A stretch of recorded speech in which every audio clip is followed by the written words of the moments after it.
Bonjour à tous, je vais maintenant vous présenter notre proposition de correction de la base de données HTTP concernant des potentiels problèmes de report pour les données qui normalement auraient dû être associées à des monts sous-marins.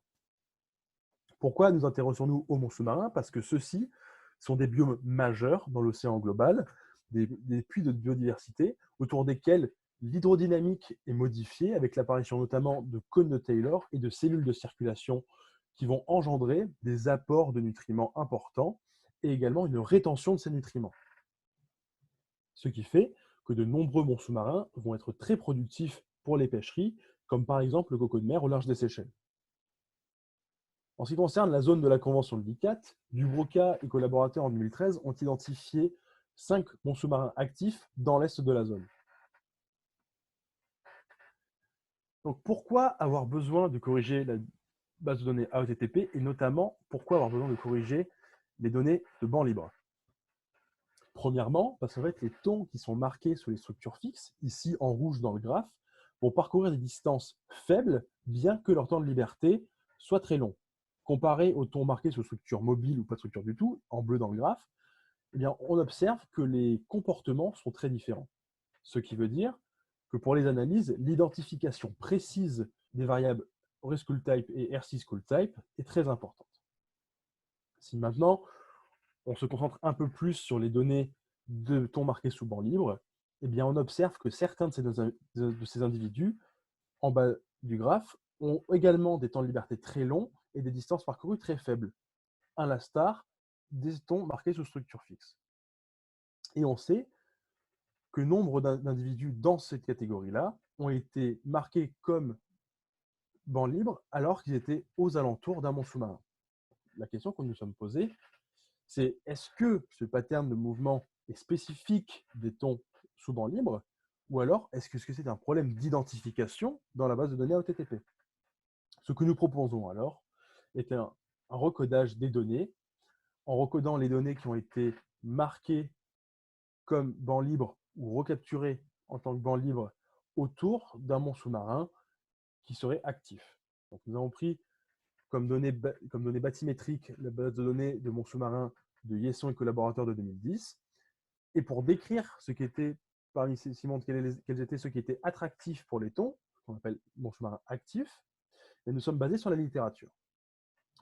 Dans cette littérature, nous avons retenu 2 caractéristiques des monts sous-marins qui faisaient leur spécificité, notamment la profondeur de leur pic et la distance d'influence du mont sous-marin autour de lui pour attirer les thons.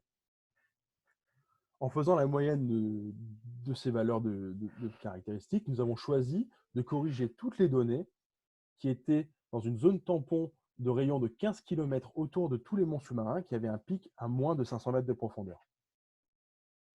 Cette méthode, qu'est-ce qu'elle donne au niveau du nombre de données à recoder? On regarde de toutes les données, l'ensemble des données, ça fait moins de 5%, mais cependant, quand on regarde les données uniquement de banc libre, pour les individus relâchés, cela représente 11% de correction et près de 29% de correction pour les individus qui ont été recapturés comme banc libre. Un petit peu de discussion par rapport à ces résultats. Comme vous avez pu le voir, nous avons des monts sous-marins qui sont proches de la côte et loin de la côte, etc. Et on a appliqué les mêmes caractéristiques à chaque mont sous-marin. Mais la question, c'est est-ce que tous les monts sous-marins qui partagent des caractéristiques similaires sont attractifs pour les thons? Eh bien, il semblerait que non, d'après les travaux de Morato, qui a dit que les effets des conditions environnementales étaient très importants pour conditionner l'attractivité des monts sous-marins pour les thons.